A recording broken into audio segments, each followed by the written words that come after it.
ಎಲ್ರಿಗೂ ನಮಸ್ಕಾರ. ಕಿರಣ್ ಪ್ರಕಾಶ್ ಮಾತಾಡೋದು ಫಸ್ಟ್ ಅರ್ತಿಂದ. ವೀಕ್ಷಕರೇ, ನೋಡ್ತಾ ಇದ್ದೀರಾ ನಮ್ಮ ಕಬ್ಬು 6 ತಿಂಗಳಾಯ್ತು ಕರೆಕ್ಟಾಗಿ. 6 ತಿಂಗಳು 4 ದಿನ ಆಗಿದೆ. ಸೊ ಎಷ್ಟೊಂದು ಜನ ತುಂಬ ಶಾಕ್ ಆಗ್ತಾ ಇದ್ದಾರೆ, 6 ತಿಂಗಳಿಗೆ ಏನು ಇಷ್ಟೇ ಥರ ಬಂದಿದೆ ಅಂತ. ಸುಮಾರು ಜನ 1 ಎಕರೆಗೆ ಇನ್ನೂ 40-50 ಟನ್ನಲ್ಲೇ ಇದ್ದಾರೆ.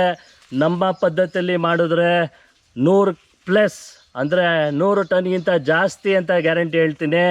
ಇಷ್ಟು ದಿನ ಎಲ್ಲ ವೀಡಿಯೋಲಿ 100 ಅಂತಿದ್ರಿ, ಇಲ್ಲಿ ಬರೋರು ಅವರೇ ಹೇಳ್ತಾ ಇದ್ದಾರೆ, ಸರ್ 100 ಏನು ಲೆಕ್ಕ ಸರ್, 120 ಟನ್ ಮೇಲೆ ಬರುತ್ತೆ ಅಂತ ಹೇಳ್ತಾ ಇದ್ದಾರೆ. ವೀಕ್ಷಕರೇ, ಬರೀ 20,000 1 ಎಕರೆಗೆ ಖರ್ಚಾಗೋದು. ಅರ್ಥ ಯಾಕೆ ಮಾಡ್ಕೊತಾ ಇಲ್ಲ? ಇನ್ನು ಸುಮಾರು ಜನ ಮಾಡಿ ಸಕ್ಸಸ್ಫುಲ್ ಆಗ್ತಾ ಇದ್ದಾರೆ. ಬೇರೆ ರೈತರಿಗೆ ನಾವು ಅರ್ಥ ಮಾಡಿಸ್ತಾ ಇದ್ದೀರಿ. ಲೈವ್ ಡೆಮೋ ಮಾಡ್ತಾ ಇದ್ದೀವಿ ಈ ಪ್ಲಾಟಲ್ಲಿ, ನೀವೇ ನೋಡಿದ್ದೀರಾ. ಸ್ಟಾರ್ಟಿಂಗಿಂದ ನೋಡ್ತಾ ಇದ್ದೀರಾ. ಇವತ್ತು ಕರೆಕ್ಟಾಗಿ 6 ತಿಂಗಳು 4 ದಿನ ಆಗಿದೆ. ನೋಡಿ, 15 ಅಡಿ 12ರಿಂದ ನೀವು ಹಂಗೆ ಮೇಲೆ ತೋರಿಸಿ ನೋಡ್ತಾ ಇದ್ದೀರಲ್ಲ ಎಷ್ಟು ಎತ್ತರಕ್ಕೆ ಹೋಗಿದೆ. ಸೊ ಈ ಥರ ಬೆಳೆಯೋಕ್ಕೆ ಸಾಧ್ಯನಾ? ಮರಿ ಸಂಖ್ಯೆ ನೋಡಿ, ಆಗಲೇ ಎಷ್ಟು ನಾಟ್ಸ್ ಬಂದಿದೆ, ಎಷ್ಟು ದಪ್ಪ ಆಗಿದೆ. ಎಲೆಗಳು ಕ್ವಾಲಿಟಿ ನೋಡ್ತಾ ಇದ್ದೀರಾ. 100 ಟನ್ ಪ್ಲಸ್ ಬರೀ 20,000 ನಮ್ಮ ಲಿಕ್ವಿಡ್ ಖರ್ಚಾಗುತ್ತೆ ವೀಕ್ಷಕರೇ. ಇದೇ ನೀವು ಕೆಮಿಕಲಲ್ಲಿ 40,000 ಖರ್ಚು ಮಾಡ್ತೀರಾ, 35ರಿಂದ 40-45,000 ಖರ್ಚು ಮಾಡೋರಿದ್ದಾರೆ. ಆದ್ರೂ ಅವರಿಗೆ ಸಿಗೋದು ಬರೀ 40-50 ಟನ್. ರೇಟ್ ಸಿಗ್ತಾ ಇಲ್ಲ ಕರೆಕ್ಟು. ಎಲ್ಲರೂ ಸ್ಟ್ರೈಕ್ ಮಾಡ್ತಾ ಇದ್ದೀರಾ. ಫ್ಯಾಕ್ಟ್ರಿಯವ್ರು ಜಾಸ್ತಿ ರೇಟ್ ಮಾಡಬೇಕು, ಗೌರ್ಮೆಂಟವ್ರು ಜಾಸ್ತಿ ರೇಟ್ ಮಾಡಬೇಕು. ನಾನು ಒಪ್ಕೊತೀನಿ, ಜಾಸ್ತಿ ಮಾಡಬೇಕು. ಆದರೆ ನಮ್ಮ ಕೈಯಲ್ಲಿ ನೀವು 50 ಟನ್ನಲ್ಲಿ ಎಷ್ಟು ಲಕ್ಷ ದುಡಿತೀರಾ? ಅದೇ 100 ಟನ್ ಬಂದರೆ ಡಬಲ್ ಆಯಿತು. ಸೊ ಫಸ್ಟು ನಮ್ಮ ಕೈಲಿರೋದನ್ನು ನಾವು ಪ್ರಯತ್ನ ಮಾಡೋಣ. ಸರ್ಕಾರ ಒಂದಿನ ನಮ್ಮ ಧ್ವನಿಗೆ ಆನ್ಸರ್ ಕೊಟ್ಟೇ ಕೊಡ್ತಾರೆ.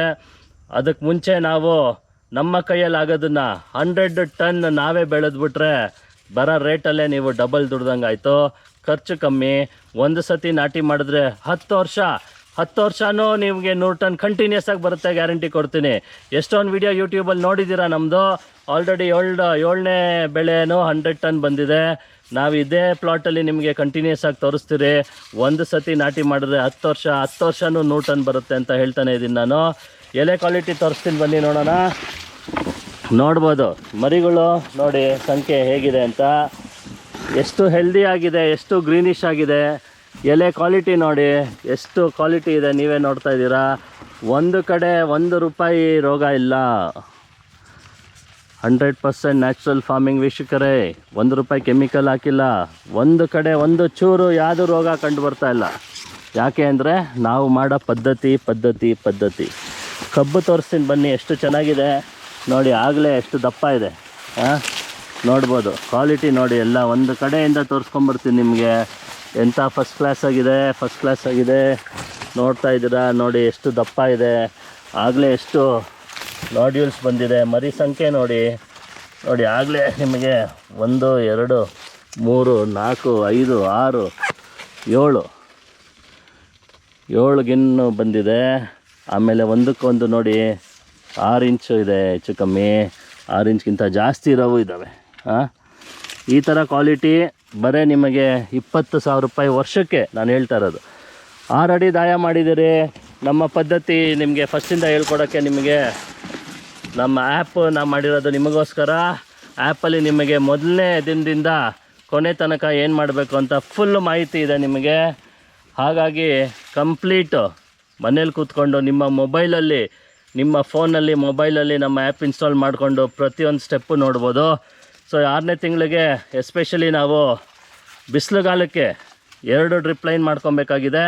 ಯಾಕಂದರೆ ಒಂದು ಸೈಡು ನಾವೇನು ನೀರು ಕೊಡ್ತಾಯಿದ್ದೀರಿ, ಒಂದೊಂದು ಕಡೆ ಸಾಲೋದಿಲ್ಲ. ಹಾಗಾಗಿ ಕಬ್ಬು ಏನು ನಾವು 6 ಅಡಿ ಸಾಲು ಮಾಡಿದ್ದೀರಿ, 2 ಕಡೆನೂ ಒಂದೊಂದು ಡ್ರಿಪ್ ಲೈನು ತೋರಿಸ್ತೀನಿ ನಿಮಗೆ. 2 ಕಡೆನೂ ನೀರು ಬೀಳೋ ಹಾಗೆ ನೋಡಿ. ಈ ಕಡೆನೂ ಒಂದು ಲೈನು ತೋರಿಸಿ, ಇದೊಂದು ಲೈನು. ಸೊ 2 ಲೈನ್ ಬಂದಿದೆ. ಸೊ ಕಬ್ಬಿನ ಸಾಲಿದು. ಈ ಸಾಲಿಗೆ ಎಡಗಡೆ ಬಲಗಡೆ 2ಕ್ಕೂ ನಾವು ಡಬಲ್ ಲೈನ್ ಮಾಡಿದ್ದೀರಿ, ನೀರು ಸಾಲಲ್ಲ ಅಂತ. ಸೊ ಆವಾಗ ನೀವೇ ನೋಡ್ತಾ ಇದ್ದೀರ ತೇವಾಂಶ. ತೋರಿಸಿ ಸುರೇಶ್ ಅವರೇ ನೋಡಿ. ಈ ಕಡೆ ಕಬ್ಬು ಬುಡದಿಂದ 1.5 ಅಡಿ ಈ ಕಡೆನೂ ತೇವಾಂಶ ಇದೆ. ಹಂಗೆ ಆ ಕಡೆ ಬನ್ನಿ, ಈ ಕಡೆನೇ ತೋರಿಸೋಣ. ಸೊ ಈ ಕಡೆ ಸಾಲಲ್ಲಿ ನೋಡಿ, ಇಲ್ಲಿ ತನಕನೂ ನಮಗೆ ತೇವಾಂಶ ಇದೆ. ತೇವಾಂಶ ಇದ್ದರೆ ಸಾಕು ಕಬ್ಬಲ್ಲಿ. ನೀರು ಕೊಡೋರು ಫುಲ್ಲು ನದಿನೇ ಹರಿಸ್ಬಿಡ್ತೀರಾ ನಿಮ್ಮ ತೋಟದೊಳಗಡೆ. ಆ ಥರ ಮಾಡೋಕ್ಕೆ ಹೋಗಬೇಡಿ ದಯವಿಟ್ಟು. ನೋಡಿ ಇಲ್ಲಿ ತೆಂಗಿನ ಮರ ಇರೋದ್ರಿಂದ ಇಲ್ಲಿ ಸ್ವಲ್ಪ ಜಾಸ್ತಿ ಇದೆ. ಸರ್ ನಮಸ್ಕಾರ ಸರ್. ನಮಸ್ಕಾರ ಕಿರಣ್, ಹೇಗಿದ್ದೀರಾ? ಏನು ಇದು ತೋಟನಾ ಇಲ್ಲ ಏನು ಅರ್ಥ ಆಗ್ತಾ ಇಲ್ಲ. ಪುಟ್ಟಸ್ವಾಮಿ ಅವರೇ ನಮಸ್ಕಾರ. ನಿಮ್ಮ ಪರಿಚಯ ಕೊಡಿ. ಕಾಡಿನೊಳಗೆ ಬಂದಂಗೆ ಆಗುತ್ತೆ. ಅದೇ ಸಾಕಷ್ಟು ನೋಡಿರ್ತಾರೆ ವಿಡಿಯೋಗಳೆಲ್ಲ, ನೋಡಿದ್ರೆ ಗೊತ್ತು ಪುಟ್ಟಸ್ವಾಮಿ ಪಡುಕೋಟೆ ತೋಟದವರು ಅಂತ. ಕಬ್ಬು ನೋಡಿದ್ರೆ ಭಾರಿ ಖುಷಿ ಆಗುತ್ತೆ. ಒಳ್ಳೆ ನೀವು ನೋಡ್ತಾ ಇದ್ದೀರಾ, ಕಾಡೊಳಗೆ ಬಂದಂಗೆ ಬರುತ್ತೆ. ಬೇರೆ ಬೇರೆ ಕಬ್ಬಿನಲ್ಲಿ ನಂಬರ್ 1 ಅಂತ ಹೇಳಬೇಕು. ಇದು ನಾನೇ ನಿಮಗೆ ಪ್ರೊಜೆಕ್ಟ್ ಮಾಡಿದ್ದೆ ನಿಮ್ಗೆ 3 ತಿಂಗಳ ಹಿಂದೆನೆ. ಗ್ಯಾರಂಟಿ ಇದು 100 ಟನ್ ಆಗೇ ಆಗುತ್ತೆ, 100 ಮೇಲೆ ಅಂತ. ಈಗ 100 ಅಲ್ಲ 100+ ಮೇಲೆ ಹೋಗುವಂತ ಚಾನ್ಸಸ್ ಜಾಸ್ತಿ ಇದೆ. ಒಂದೊಂದು ಬಹಳ ಆರೋಗ್ಯಕರವಾಗಿ ಕಬ್ಬಿನ ತೋಟ ಅಂದ್ರೆ ಹೀಗಿರ್ಬೇಕು ಅನ್ನೋ ಒಂದು ಯಾರು ಇದ್ರಲ್ಲಿ ಏನು ಕೊರತೆ ಹೇಳುವಂತ ಇದೇ ಇಲ್ಲ ಸರ್. ಈ ತರ ಇರಲಿಲ್ಲ ಇದು ಇಲ್ಲ ಅಂತಲ್ಲ, ಪ್ರತಿಯೊಂದರಲ್ಲೂ ನಿಮಗೆ ಇದನ್ನ ಹೀಗೆ ಮಾಡಿದ್ರೆ 2ನೇ ಬೆಳೆ ಅಂತೂ ನಾನು ಈಗಲೇ ಹೇಳ್ತೀನಿ, ಬೇಕಾದ್ರೆ ರೆಕಾರ್ಡ್ ಮಾಡ್ಕೊಳ್ಳಿ, 140ರಿಂದ 150 ಬಂದೇ ಬರುತ್ತೆ. Super sir. 1ನೇ ಬೆಳೆ ಸ್ವಲ್ಪ ಅದೇ, ಯಾಕೆಂದ್ರೆ ಇದ್ದೇ ಇರುತ್ತೆ, ಕಮ್ಮಿ ಆಗ್ಬೋದು. ಮತ್ತು 2ನೇ ಬೆಳೆಗೆ 2ನೇ ರೌಂಡಲ್ಲಿ ಮಾತ್ರ ಇದು ನಿಮಗೆ 150, 3ನೇ ಬೆಳೆಗೂ 150, ಹಿಂಗೆ ನಾವು 4-5 ಬೆಳೆ ನೀವು ಖಂಡಿತ ಮಾಡ್ಬೋದು. ಕಬ್ಬು ನೋಡಿದ್ರೆ ಒಳ್ಳೆ ಚಿನ್ನದಂಗಿದೆ. ಇದರಲ್ಲೇನು ನಾವೇನು ಅದು ಇದೇ ಬ್ರ್ಯಾಂಡು ಆ ಬ್ರ್ಯಾಂಡೇ ಬೇಕು ಅನ್ನೋದೇನಿಲ್ಲ. ಯಾವ ತಳಿನಾರೇ ಆಗಲಿ ನಿಮಗೆ ಒಳ್ಳೆ ಇದು ಮಹದೇಶನ್ ಬೆಣ್ಣೆ ಬೆಟ್ಟದ ದೊಣ್ಣೆ ಇದ್ದಂಗೆ ಒಂದೊಂದು ಕಬ್ಬು ಇವೆ. ಬಿದಿರು ತೋಟನ ಇಲ್ಲ ಕಬ್ಬಿನ ತೋಟನ ಅನ್ನೋದು ಆಶ್ಚರ್ಯ ಆಗ್ತದೆ. ಒಂದೊಂದು ಒಳ್ಳೆ ಬಿದಿರು ದೊಣ್ಣೆ ಥರ ಬರ್ತಾ ಇದೆ. ಒಳ್ಳೆ ಚೆನ್ನಾಗುತ್ತೆ ಬಿಡಿ. ಇದು ನಿಮ್ಮ ಎಲೆ ಕ್ವಾಲಿಟಿ ಹೇಗಿದೆ ಸರ್? ಫಸ್ಟ್ ಕ್ಲಾಸ್ ಹೆಂಗಿದೆ ಬೆಳ್ಳಕ್ಕೆ ಲೈನಲ್ಲೇ ಗೊತ್ತಾಗ್ಬಿಡುತ್ತೆ. ಹೇಳೋದೇನು ಅಂದ್ರೆ ನೀವು ಏನು ಯಾರ ಮಾತು ಕೇಳಬೇಡಿ. ನೀವು ಖಂಡಿತ ನೀವು ಒಂದು ಏನಂದ್ರೆ ಆ್ಯಪ್ನಲ್ಲಿರೋ ಥರ ಸೆಣಬು ಹಾಕಿ, ಆಮೇಲೆ ಒಳ್ಳೆ ಯಾವುದಾದ್ರೂ ನಿಮ್ಮ ಹತ್ತಿರದಲ್ಲಿರುವಂಥ ಕಬ್ಬು ಯಾವುದೇ ವೆರೈಟಿ ಆಗಿರಲಿ, ಅದು 311 400 ಅನ್ನೋದು ಏನು ಅದನ್ನು ನೋಡೋಕೆ ಹೋಗಬೇಡಿ. ಕಬ್ಬನ್ನು ಹಾಕಿ ಈ ಪದ್ಧತಿ ಪ್ರಕಾರ ನೀರನ್ನ ಯಾಕೆಂದರೆ ಡ್ರಿಪ್ಪಿಂದ ನಿಮಗೆ ನೀರು ವೇಸ್ಟ್ ಆಗ್ತಾ ಇಲ್ಲ. ಸುಮ್ಮನೆ ಒಂದ್ಸಲಿ ನೀರು ಜಾಸ್ತಿ ಬಿಡೋದು, ಹೈ ನೀರಿನಲ್ಲಿ ಸ್ವಲ್ಪ ಒಂದು ಕಡೆ ನೀರು ಜಾಸ್ತಿ ಆಗುತ್ತೆ, ಕಮ್ಮಿ ಆಗುತ್ತೆ. ಡ್ರಿಪ್ನಲ್ಲಿ ಕರೆಕ್ಟಾಗಿ ಕೊನೆಯ ಗಿಡಗಳಿಗೆ ಡ್ರಿಪ್ ನೀರು ಬರ್ತಾ ಇದೆಯಾ ಅದನ್ನು ಮೇಂಟೈನ್ ಮಾಡಿದ್ರೆ ಸಾಕು. 15 ದಿವಸಕ್ಕೋ 1 ತಿಂಗಳಿಗೆ ಒಂದ್ಸಲಿ ನೀವು ನಮ್ಮ ಗೊಬ್ಬರನ ಲಿಕ್ವಿಡ್ ಮಾಡಿ ಬಿಟ್ಟರೆ ಸಾಕು. ಫಸ್ಟ್ ಕ್ಲಾಸಾಗಿ ಬಂದಿದೆ. ಇದೆಲ್ಲ ನಮ್ಮ ಕಣ್ಣು ಕಟ್ ಬಾಯ ಏನಲ್ಲ, ಇದು ನಮ್ಮ ಕಣ್ಣಿಗೆ ಕಾಣ್ತಾ ಇದೆ. ಒಂದೊಂದು ಕಬ್ಬು ಒಂದೊಂದು ಕಡ್ಡಿನೂ ಸಹ ನಿಮಗೆ ಒಳ್ಳೆ ಬಿದಿರು ಮಳೆ ಇದ್ದಂಗಿದೆ. ಒಳ್ಳೆಯದು ಮಾಡಿ ರೈತರಿಗೆ ಏನಿಲ್ಲ, ಈ ಪದ್ಧತಿನ ಕಣ್ಣು ಮುಚ್ಚಿಕೊಂಡು ಅನುಸರಿಸ್ಕೊಂಡು ಹೋಗ್ಬೋದು. ನಿಮಗೆ ಯಾವುದೇ ನಷ್ಟ ಅನ್ನೋದು ಖಂಡಿತ ಅಂತೂ ಬರಲ್ಲ. ನಿಮಗೆ ಎಷ್ಟೇ ಗೊಬ್ಬರ ಹಾಕಿ ಹಾಕಿ 40 ಟನ್ಗಿಂತ ಜಾಸ್ತಿ ಬೆಳೆಯೋಕ್ಕಾಗಲ್ಲ ಕೆಮಿಕಲಲ್ಲಿ. ಈಗೆಲ್ಲ ಭಾರತ ಸರ್ಕಾರ ಆಗಲಿ ಇಡೀ ವಿಶ್ವನೇ ನಿಮಗೆ ಇದನ್ನೇ ಉತ್ತೇಜನ ಮಾಡ್ತಾ ಇದ್ದಾರೆ, ಗೊತ್ತಲ್ಲ. ಇದನ್ನು ಖಂಡಿತ ನೀವು ಫಾಲೋ ಮಾಡಿ, ಗ್ಯಾರಂಟಿ ನಿಮಗೆ ಸಕ್ಸಸ್ ಅಂತೂ ಖಂಡಿತ.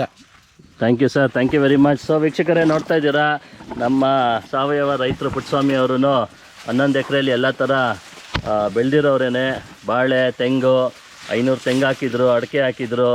ತುಂಬ ಎಕ್ಸ್ಪೀರಿಯೆನ್ಸ್ ಇರೋ ಅಂಥ ಸಾವಯವ ಕೃಷಿ ಪುಟ್ಟಸ್ವಾಮಿ ಅವರು. ಸೊ ನೋಡ್ತಾ ಇದ್ದೀರಾ, 6 ಅಡಿ ಪಟ ಯಾವ ತಳಿಯಾರು ಆಗಲಿ, ನಿಮ್ಮ ಏರಿಯಾಲಿ ಯಾವುದು ಬೆಸ್ಟ್ ತಳಿ ಅಂತ ನಿಮಗನ್ಸುತ್ತೆ ಅದೇ ತಳಿ ಹಾಕಿ. ಯಾವ ತಳಿ ಆದರೂ 100 ಟನ್ ಗ್ಯಾರಂಟಿ ಕೊಡ್ತೀನಿ. ನಾವು ಮಾಡೋ ಪದ್ಧತಿ ತುಂಬ ಇಂಪಾರ್ಟೆಂಟು ವೀಕ್ಷಕರೇ. ಫಸ್ಟು ಸೆಣಬು ಹಾಕಬೇಕು. ಯಾವುದೇ ಬೆಳೆ ಮಾಡೋಕ್ಕೆ ಮುಂಚೆ ಬರೀ ಕಬ್ಬು ಬಾಳೆ ಅಲ್ಲ, ಬೇರೆ ರೈತರಿಗೂ ಹೇಳೋಕ್ಕೆ ಇಷ್ಟಪಡ್ತೀನಿ, ಬೇರೆ ಯಾವುದೇ ಬೆಳೆ ಇರಲಿ, ಫಸ್ಟು 1 ಎಕರೆಗೆ 25 kg ಸೆಣಬು 25 kg ಅಂದರೆ 25 kgನೇ ಹಾಕಬೇಕು. ತಿರ್ಗಿ 15, 10, 20 ಹಾಕಿದ್ರೆ ಫೇಲ್ಯೂರ್ ಆಗುತ್ತೆ. 25 kg ಬೇಕಾದ್ರೆ 5 kg ಜಾಸ್ತಿ ಹಾಕಿ, ಪರವಾಗಿಲ್ಲ. ಸೊ 25 kg 1 ಎಕರೆಗೆ 50 ದಿನದಲ್ಲಿ ಅದು 6 ಅಡಿ ಆಗಲೇಬೇಕು. ಆವಾಗ ನಿಮ್ಮ ಭೂಮಿ ತಯಾರಾಗಿದೆ ಅಂತ. ಬೇರೆ ಯಾವುದೋ ಯೂರಿಯಾ DAP ಏನೂ ಹಾಕೋವಾಗಿಲ್ಲ. ಯಾವುದಕ್ಕೆ ಸೆಣಬಿಗೆ ಅದು 6 ಅಡಿ ಆಗಲೇಬೇಕು. 5 ಅಡಿ ಯಾರು ಆಗಬೇಕು ಕನಿಷ್ಠ ಪಕ್ಷ. 2 ಅಡಿ 2.5 ಅಡಿ ಆದರೆ ನಿಮ್ಮ ಭೂಮಿಲಿ ಫಲವತ್ತತೆ ಫಸ್ಟೇ ಇಲ್ಲ ಅಂತ ಅದೇ ನಿಮಗೆ ಕಣ್ಣಿಗೆ ತೋರಿಸ್ಕೊಡುತ್ತೆ. ಸೊ ಫಸ್ಟ್ ಸೆಣಬು ಹಾಕಿ 6 ಅಡಿ ಪಟ ಮಾಡಿ ಡ್ರಿಪ್ ಲೈನ್ ಮಾಡಿರೋರು, ನಮ್ಮ ಪದ್ಧತಿ ಫಸ್ಟಿಂದ ಮಾಡೋರಿಗೆ 100% 100 ಟನ್ ಮೇಲೆ ಅಂತ ಹೇಳೋಕ್ಕೆ ಇಷ್ಟಪಡ್ತೀನಿ. ಇದಾದಮೇಲೆ ಇವಾಗ 30 ಎಕರೆ ಸ್ಟಾರ್ಟ್ ಮಾಡ್ತೀರಿ, ಅದ್ರ ಬಗ್ಗೆನೂ ಮುಂದಿನ ದಿನಗಳಲ್ಲಿ ನಿಮಗೆ ವಿಡಿಯೋ ನೋಡ್ಬೋದು. ನಾವೇ 100% ಸಾವಯವ ಬೆಲ್ಲ ಮಾಡಿ ನನ್ನ ಮಗನ ಪ್ರಾಜೆಕ್ಟ್ ಅದು. ಸೊ ಅದನ್ನು ಹೆಚ್ಚಿನ ಮಾಹಿತಿಗಾಗಿ ಫಾಲೋ ಮಾಡಿ, ಯೂಟ್ಯೂಬ್ ಸಬ್ಸ್ಕ್ರೈಬ್ ಮಾಡಿ. Thank you very much. ನಮಸ್ಕಾರ.